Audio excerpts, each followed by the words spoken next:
Imagine a stack of $1 bills. Now picture this stack growing taller and taller, reaching unimaginable heights. This stack reaches from the Earth to the Moon, a distance of about 238,855 miles. Then back again, and again, and again. In fact, you'd have to make this journey 34 times to visualize $34 trillion. This staggering amount represents the current U.S. national debt, a figure so large it's almost beyond comprehension. It's an astronomical figure, difficult to grasp, but let's try to break it down.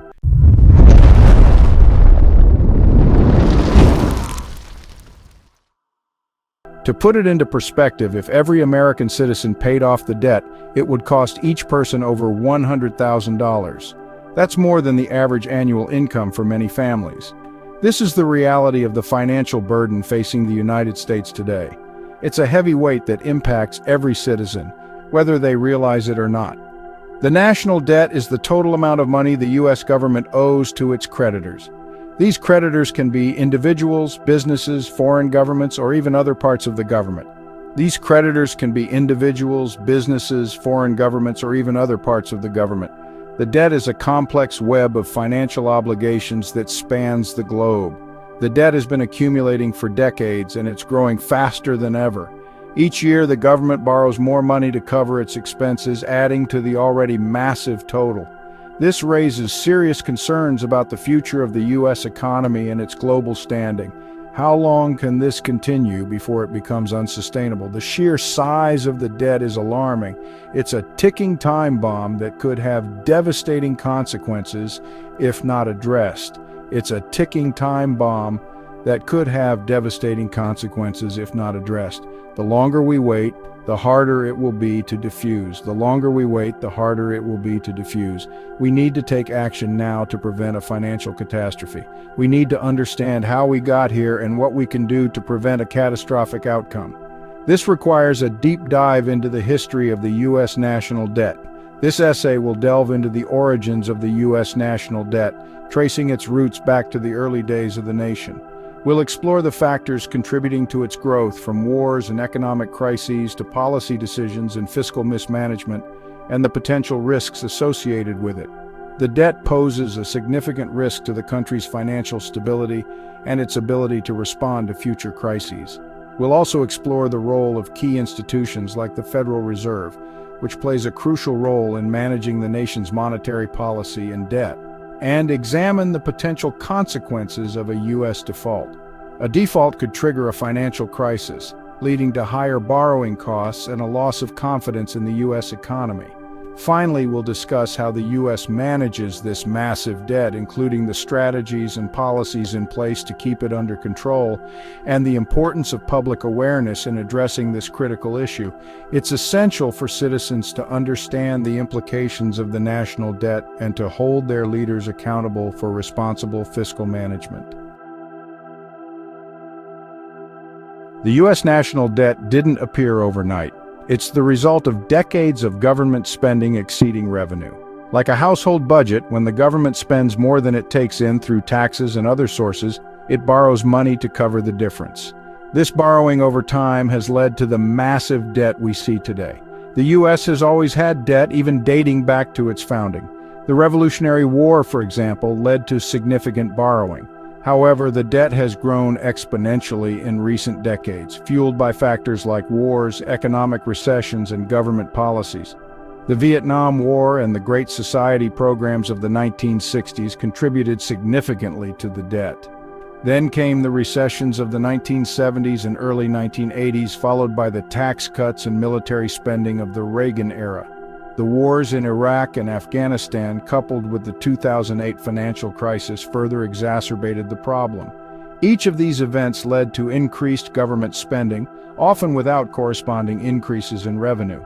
This pattern of deficit spending has become increasingly common, creating a vicious cycle of borrowing and debt accumulation. Wars are expensive. They demand not just human lives and sacrifices, but also immense financial resources.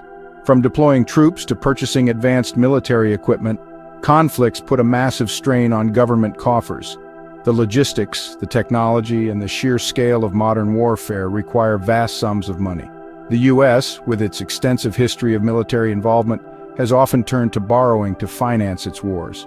This borrowing is not just a recent phenomenon, but has been a recurring strategy throughout history. The Vietnam War, the Gulf War, the wars in Iraq and Afghanistan, each conflict added billions, even trillions, to the national debt. These wars, while driven by various geopolitical and strategic reasons, have left a lasting financial impact. But it's not just wars that drive up the debt. Economic challenges also play a significant role in shaping the financial landscape of a nation. Economic recessions, characterized by declining economic activity, also play a significant role. During these periods, the economy contracts, leading to a cascade of financial challenges. When the economy contracts, tax revenues decline as businesses earn less and unemployment rises. This reduction in revenue creates a gap that needs to be filled. At the same time, the government often increases spending to stimulate the economy and provide a safety net for those in need. These measures, while necessary, further strain the budget. This combination of lower revenue and higher spending widens the budget deficit, leading to more borrowing. The cycle of borrowing and spending becomes a challenging balancing act for any government. The 2008 financial crisis is a prime example. The sudden collapse of financial markets sent shockwaves through the global economy. The government spent trillions to bail out banks and stimulate the economy. These actions were aimed at stabilizing the financial system and preventing further economic decline. While these actions were necessary to prevent a complete economic collapse, they also contributed significantly to the national debt. The long-term financial implications of these measures are still being felt today. The desire to maintain global power and influence also factors into the equation. The U.S., as a global superpower, has strategic interests that require substantial financial commitments. The U.S. spends more on its military than any other country in the world. This spending is not just about defense, but also about maintaining a global presence and influence. This military might allow the U.S. to project power globally, but it comes at a steep price. The costs of maintaining bases, deploying troops, and ensuring readiness are enormous. The high cost of maintaining this global presence contributes to the ongoing budget deficits and the growing national debt. Balancing the need for security with financial sustainability remains a critical challenge for policymakers. As we look to the future, the interplay between war, recession, and the price of power will continue to shape the economic policies and strategies of nations. Understanding these dynamics is crucial for navigating the complexities of global finance and governance. The Federal Reserve, often referred to as the Fed, plays a crucial role in managing the U.S. economy and, by extension, the national debt. Established in 1913, the Fed was created to provide the country with a safer, more flexible, and more stable monetary and financial system. Over the years, its role has evolved, but its core mission remains the same: to foster economic conditions that achieve both stable prices and maximum sustainable employment. It's the central bank of the United States, responsible for setting monetary policy, regulating banks, and maintaining financial stability. The Fed operates independently within the government, meaning its decisions do not have to be approved by the president or anyone else in the executive or legislative branches. This independence is crucial for making unbiased decisions that are in the best interest of the economy. One of the Fed's primary tools is its ability to control interest rates. By setting the federal funds rate, which is the interest rate at which banks lend to each other overnight, the Fed influences overall economic activity. This rate serves as a benchmark for many other interest rates, including those for mortgages, credit cards, and business loans. By adjusting interest rates, the Fed can influence borrowing costs for individuals, businesses, and even the government. Lower interest rates make borrowing cheaper, encouraging spending and investment, which can boost economic growth. Conversely, higher interest rates can help cool down an overheating economy and keep inflation in check.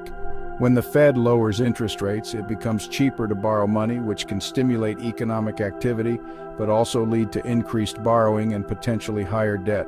This can be beneficial in times of economic downturn, as it encourages spending and investment. However, if rates are kept too low for too long, it can lead to excessive borrowing and create financial bubbles.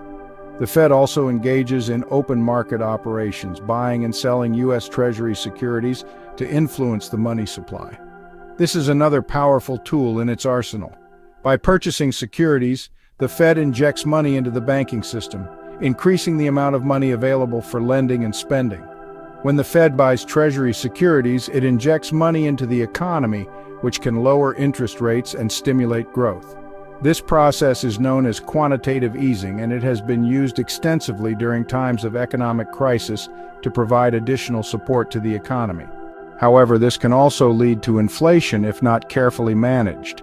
Inflation occurs when the prices of goods and services rise, eroding purchasing power. The Fed must balance its efforts to stimulate the economy with the need to keep inflation under control. In recent years, the Fed has played a significant role in financing the national debt. The national debt is the total amount of money that the government owes to creditors. By purchasing Treasury securities, the Fed helps to finance government spending, which can be crucial during times of economic distress. During the 2008 financial crisis and the COVID-19 pandemic, the Fed purchased trillions of dollars worth of Treasury securities through a process known as quantitative easing. This was done to stabilize the financial system, support economic recovery, and ensure that credit remained available to households and businesses. This helped to keep interest rates low and provide liquidity to the financial system. Liquidity is essential for the smooth functioning of financial markets, as it ensures that banks and other financial institutions have enough cash on hand to meet their obligations. The Fed's actions have significant implications for the national debt.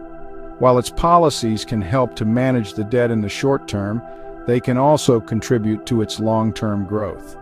This is because the government may become reliant on low interest rates and easy access to credit, leading to higher levels of borrowing. While its policies can help to manage the debt in the short term, they can also contribute to its long-term growth. This is because the government may become reliant on low interest rates and easy access to credit, leading to higher levels of borrowing.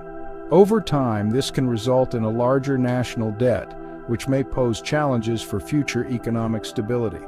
The Fed's role in managing the debt is complex and often subject to debate, with some arguing that its actions are necessary to support the economy while others express concern about the long-term consequences. Critics worry that the Fed's policies may lead to unsustainable levels of debt and create financial imbalances. Supporters, on the other hand, argue that the Fed's actions are essential for maintaining economic stability and supporting growth, especially during times of crisis. The debate continues, highlighting the intricate balance the Fed must maintain in its efforts to manage the economy and the national debt.